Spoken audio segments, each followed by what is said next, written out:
All right, welcome everyone. We're Semblance of Sanity. I'm Caleb. I'm Jacob. And we're here for Dr. Stone, Season 2, Episode 3. Ah, the phone has been delivered. Yep, Taiju and Yuzuriha have made contact with Senku. They've heard his voice! His voice again, and yes! Tears were shed. And Senku got to hear Taiju's very ridiculously loud voice. Yes, his enthusiastic response. But as he screams, Senku! Yeah. And then, Senku! And it echoes down to the guy with the loud, the really supersonic hearing. It's just like, so Senku's alive. Okay, gotcha. They're grieving, yeah. Mm-hmm. I didn't think it would be this raw still after so much time, but I guess, sometimes sorrow just hits you. Yeah, exactly. Again, and his crew with Chrome and Magma might not be out of the woods just yet, even though we time skipped ahead. To morning, but the guy was chasing them and he had like a bow and arrow and stuff, so who knows? Like he might be able to keep pace with them. Right. Or at the very least, then pass along to the rest of Tsukasa's group. That there was some shenanigans. There was some shenanigans going down, and we should investigate. Right. So this is a nice first step towards winning the information war, but will the phone plan actually work? Keep your fingers crossed. Yeah. So, y'all, without further ado, let's get into it. Alright everyone, now be sure to go check out the reaction portion of the video in the description below, then come back here for the discussion.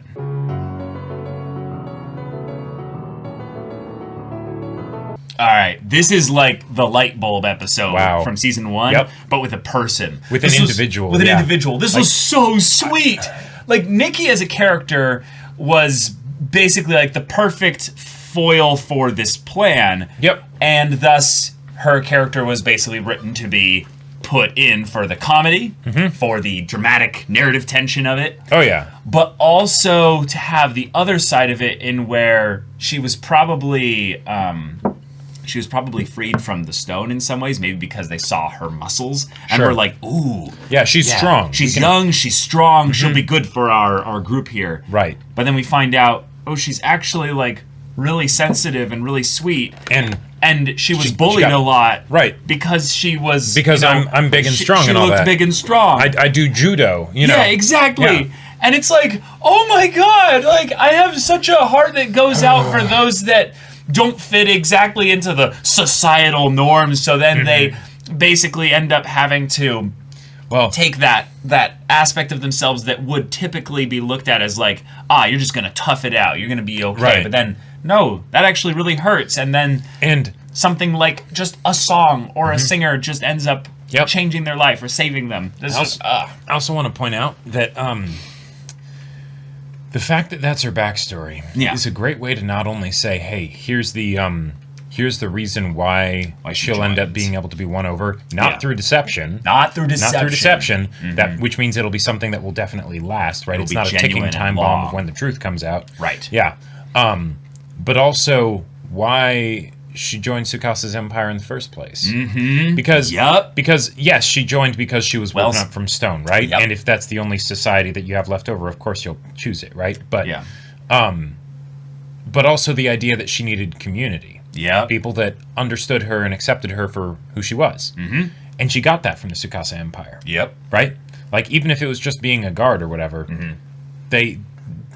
she was not ridiculed for the way she was. If anything, she was probably valued, encouraged, and affirmed. And that's something that goes to show really how steep of a climb you have, Senku, because you had a lot that you needed to overcome. Yes. Right? Not just because of her, knowledge of, the singer, right? And all of that. But because she really did have something here in Tsukasa's empire that, in a lot of ways, she was, at the very least, struggling a lot to find back in the modern world, right? So, the fact that you were able to get her on your side, awesome. Love it. It's incredible. Good luck with all the other people in the Tsukasa Empire. Yeah, it's not going to be easy just because she's on their side. Now, I could see it being a thing of where, once everyone gets the full message, there is a very real divide, though, in the Tsukasa Empire where people are considering following her. Now, couple things that are really tough to set up here, though, is the fact that now that Taiju and Yuzuriha are both very much aware of the truth, Taiju is a very earnest, honest boy. He cannot lie. Tsukasa will see, like, he'll stares see Nikki, at him. He'll see Nikki genuinely telling, like, the emotion of how this made her feel. Yep. And that'll be really powerful, and it'll be honest. Taiju in the background will be basically like giving it all away with a look. We saw the equivalent of when Yuzuriha was sweating bullets as like I can figure out what I think I know exactly what's going on. What's going on, what their plan is. Oh my god. Yep. Oh my god. Yeah, exactly. So this is going to be tricky. However, the idea that Nikki is, one, a character that we've now been aggressively simply introduced to, meaning that we did not get any real conflict with how her introduction was delivered. It was immediate, it was direct, and it was to the point. Yeah, and I gotta say there's kind of a trope in anime, especially with like shonen anime and things like that, where you've got to have everyone saying how the odds are impossible, the thing that you're trying to do is impossible. No one's ever done this before. Yep. No one's ever, this teacher has failed every student that's come their way, that kind of a thing. Exactly. And it can be cheesy, but when it comes right down to it, it's a way to basically up the stakes for the conflict, because the higher the stakes for the conflict, the more potential there is for a win when the conflict is surpassed, right? Yeah. If she was just sort of like I've heard her stuff, and she asked some like basic questions to sort of be like, oh, okay, all right, you seem legit, or I don't know if I buy it, that would be much less interesting, right? If she was just I'm more of what the average person in Tsukasa's empire would be, that might not particularly care about this singer. Right. But the fact that it's like, no, this is someone that helped me when I was in a really rough place, right? Yeah.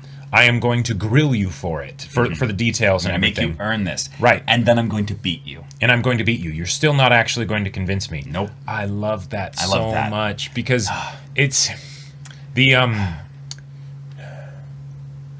Dr. Stone has never been about the actual science. It is about the science, but more than that, like that's going one step short.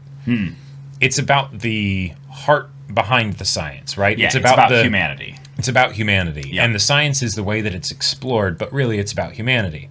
So the fact that the science here, while it was the thing that convinced her in that, you actually have this recording of her song somehow in this stone world, I will absolutely give my life to protect that. Yep. The regular way of using the science to try and convince her was not enough. Was not enough. Yeah. So, but they connected. They connected to her heart, and there we go. We've got a friend indeed, and I am very curious to see how she kind of functions as a sort of translator, liaison, connecting point to the Tsukasa Empire. Yeah.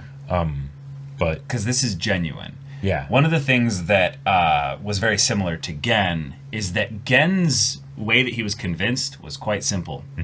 It was not some great big thing that he needed to do. It was a big deal to make Coca-Cola, basically. Right. But it was the idea that he was able to make that effort for Gen. And Gen is practically, and some of my friends joke about this, but he's practically in love with Senku. Oh, sure. Senku changed his whole world, and because they're in this world where there's no going back, really, like, this happened. Right. Making something out of it, finding humanity in the midst of it, is everything. Yep. Especially for someone like Gen. But we then go to a new character here where we see some of the simpler angles of her, where her story is not that complex compared to some of the other characters here. Doesn't mean it's less powerful. Doesn't mean it's less powerful, exactly. She very much looks at Taiju and she's like, no, I'm here. I like what I've got here. Yep. I love something as dumb and simple as just the fact that she strikes him so many times when we find out that her martial arts training was with regards to judo. You're not allowed to strike in judo. Oh, huh. That's just literally something you're not meant to do. It's all grappling. Oh, yeah. Okay. I like it. She basically abandoned, in some ways, little parts of that in order to basically have this community here. But that's okay, because that world's gone, right? I don't have anything attachment to that world anymore, right? I'm just making the most of what I have here, right? Oh, and also, Yeah. The fact that we have a judo person in this now it's not something like, I don't know, jujitsu or something like that, but that is something where it is it's a skill. It is skill, and it is a physical conflict that involves not actually doing damage to the other person. Yeah, you can definitely badly hurt someone. Yeah, judo, you slam them on, their head wrong or something, right? Yeah, totally.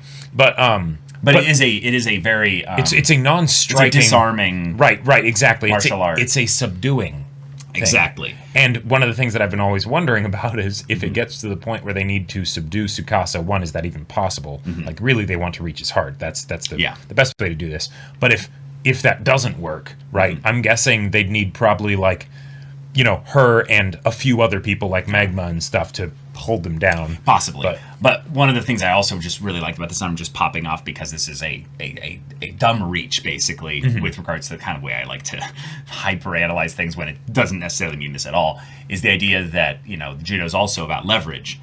And she potentially now has the biggest amount of leverage on the entire Tsukasa Empire now because of her story. Yeah. And it's not actually something she has to hide anymore. She might have literally hidden it all this time and never told anyone her actual story. Yeah. But if anyone has been told about it, when she shows this emotion, even if they don't know her story, they're going to see that and go, we've never seen this side of her, and yet we know it's genuine. I'm curious to see how she ends up connecting them to the rest of the Tsukasa Empire, because while I have no doubt that, like, she'll probably be crying for the next several times that she hears that song, if not, more. I wonder how she's going to respond to the idea of lying to everybody and saying that she's actually still alive. Because I don't know if she'll do that necessarily. Because I don't know if she will either. Yeah, because it's a tricky situation because she doesn't want to die. Right. But at the same time, this person, Tsukasa might not be just possible at all.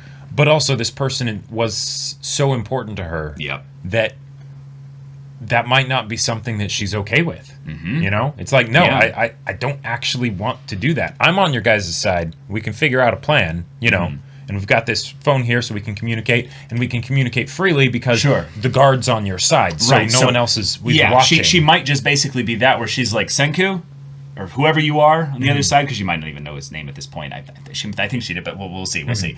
I might fall in love with you based on how, like, honest you're setting this up for me. So I will, keep them safe. I'll keep Taiju and Yuzuriha safe. And from here, you guys can continue your plan.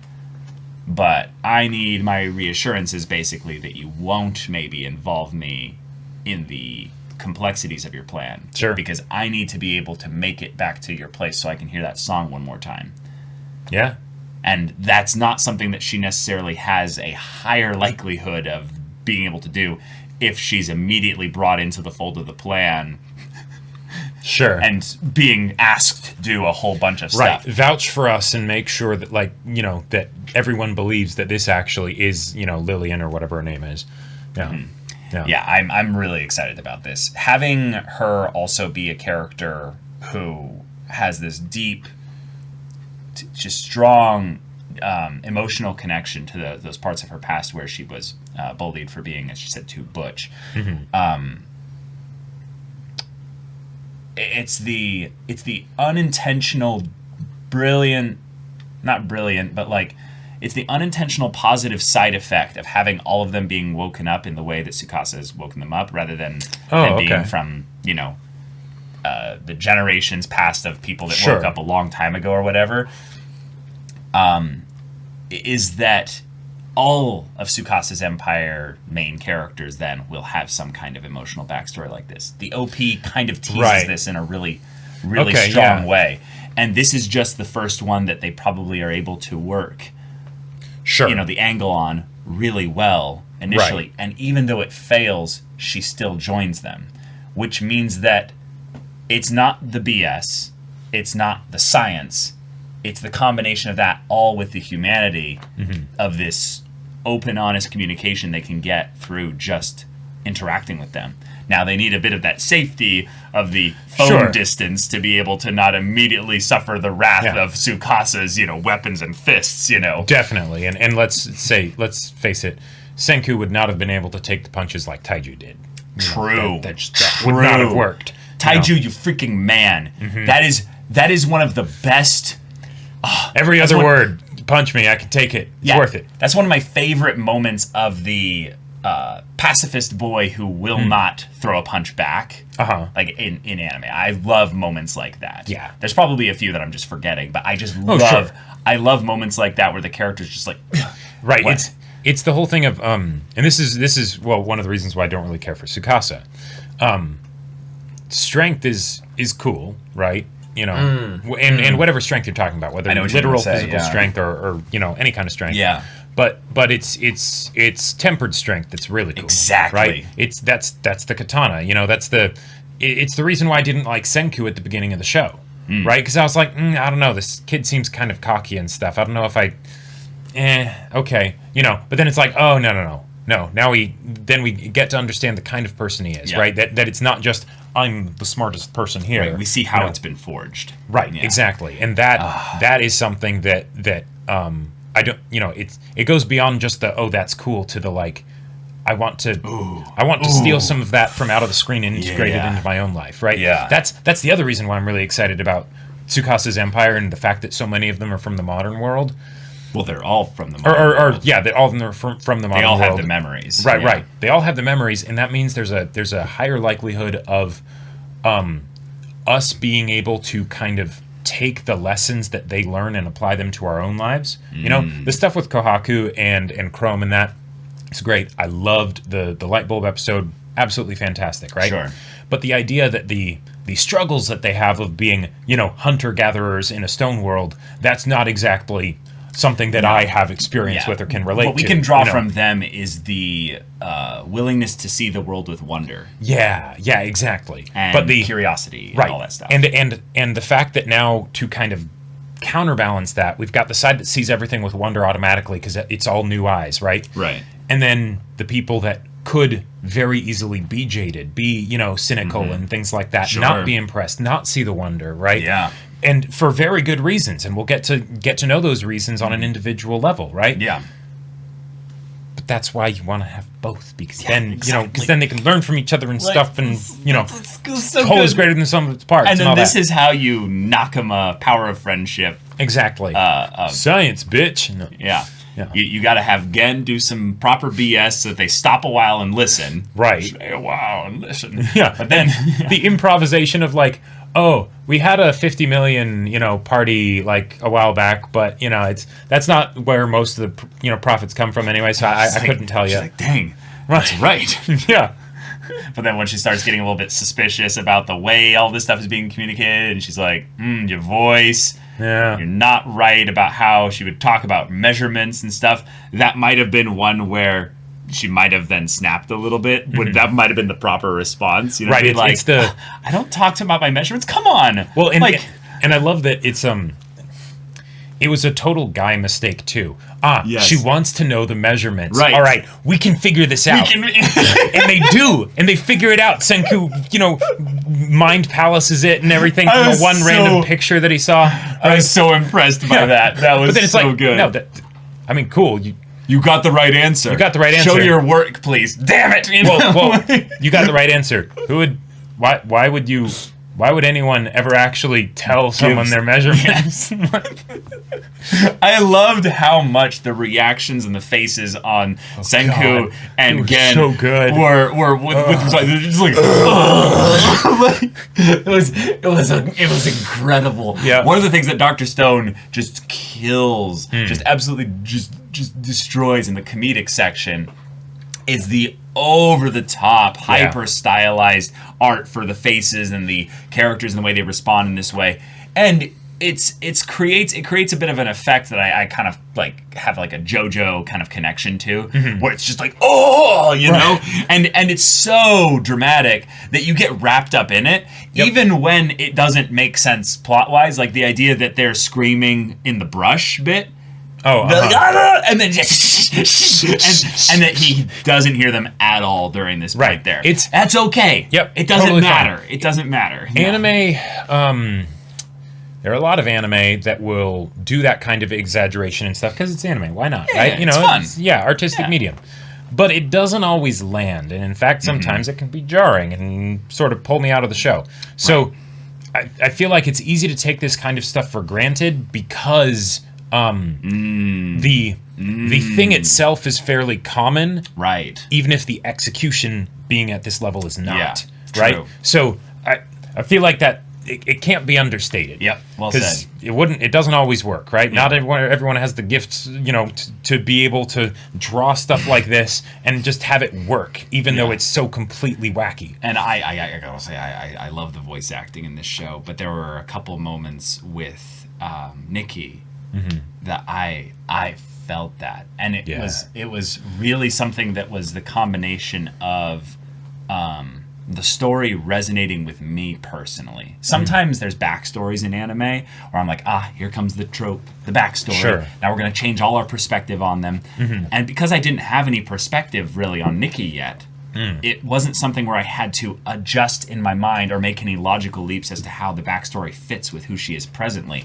All I had seen was that she struck Taiju. And immediately, that's why I actually wanted to mention the idea that she did judo. I believe it was judo, but she struck Taiju because it was the one dissonant thing in my mind with regards to who she is in the present. And then you brought up the idea of, but she has community here, and it all just clicked for me. I'm like, okay. And then seeing it in the actual backstory bit there, I was moved to tears. Oh yeah, that was so good. Because I totally get the idea of having people bullying you because you look different, or because you act a bit different, or because you're doing something that other people aren't necessarily familiar with, and that just I don't know that just hit me personally. Backstories. I think about backstories a fair amount because, how do they work, right? Like, why is it that some backstories will hit us hard and some don't? Why is it that there's the backstory cliche, and yet certain times when backstories will even be leaning into those cliches, they'll still absolutely destroy us emotionally? In Nikki's case here, the fact that she did judo and things like that, that's arbitrary. Yeah. Right? It doesn't really matter what it was, right? She could have had any other story, right? Because I feel like sometimes backstories will either go into the camp of, let's make it be something that the audience can specifically relate to, right? Where it's the... Yeah, but that's not, going to happen even most of the time, usually. Yeah, but bear with me. Where it's the, we want this to affect as many people as possible, so we'll try and craft the details of what happens to be something that then is easy for the people to get emotionally invested in. Versus the... let's take just something and then make sure we can sell that this character is emotionally invested in their backstory. And then as a result of that, the audience becomes emotionally invested in what happened, right? Okay. And then, as a result of that, we get moved, right? But it could have been absolutely anything. The fact that she was bullied, that's one bit of okay, that might be relatable for some people, or the power of a song that can completely change your perspective on life. Awesome. Yeah, I get what you're saying, but my whole point I was making was that it moved me specifically because of it being something that resonated with me specifically. Otherwise, I would have been like, oh, this is sweet. But it moved me extra because I related to it specifically.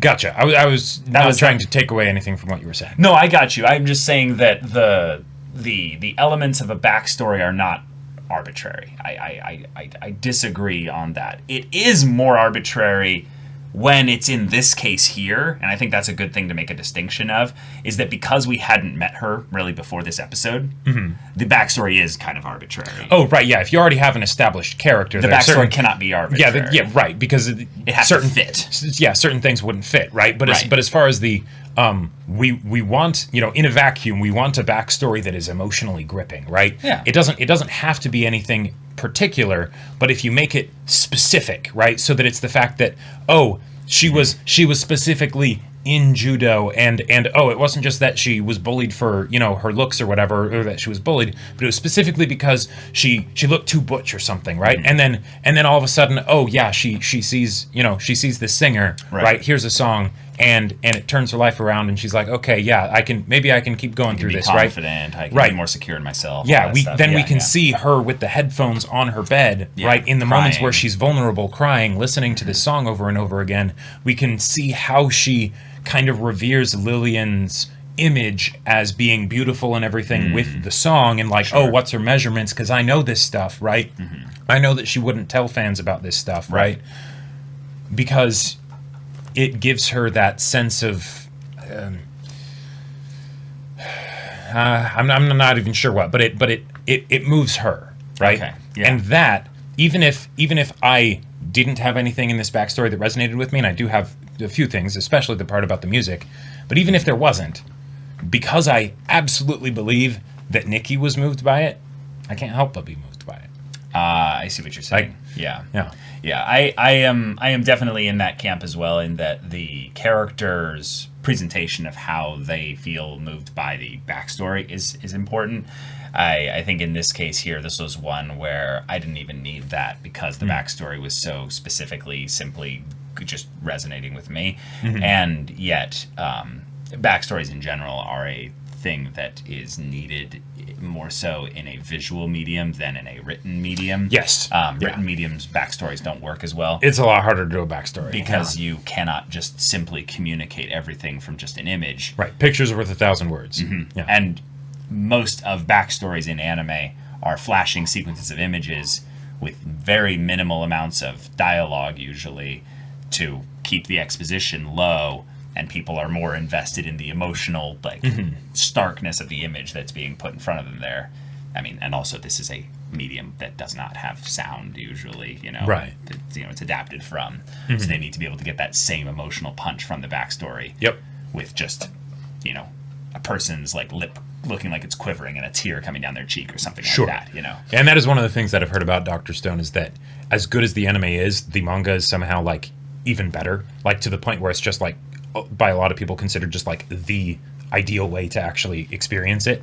I mean, like, a lot of people are gonna definitely no I know, but like even amongst other series where people would think that, like, Dr. Stone is one of those classic examples, even though the anime is really good. So I am very curious to see how a lot of these emotions and things are portrayed in that medium where you don't have motion, you don't have sound. How do you communicate the feeling that can come from listening to a song when you're not actually listening to the song? Yeah, I think what it is that Dr. Stone has a really fun, stylized art style. And that stylized art style, you know what I'm saying, is basically that the people definitely don't look realistic in the slightest bit. But there are dynamic, strong, exaggerated, emotional facial expressions that are gotten at in the anime here, where the art style is piercing. It's really strong. And so these moments where you see her in her vulnerable place in the backstory and stuff, and in the present bit, it's really close up, really, like, dynamic there. And I think that definitely is probably why, like, the manga is allotted in that way, because you get just that panel, just bam. Right, exactly. You turn the page and all of a sudden, boom. Yeah, exactly. Yeah. But wow, all right, really short time-wise episode, in that we just basically spent a little bit of time in a conversation. Yeah. And then Gen and everyone else trying to get away, which they did. But Chrome and Magma, one of them might have gotten hit with an arrow. Yeah, they'll need to figure out how to deal with that guy. Yeah.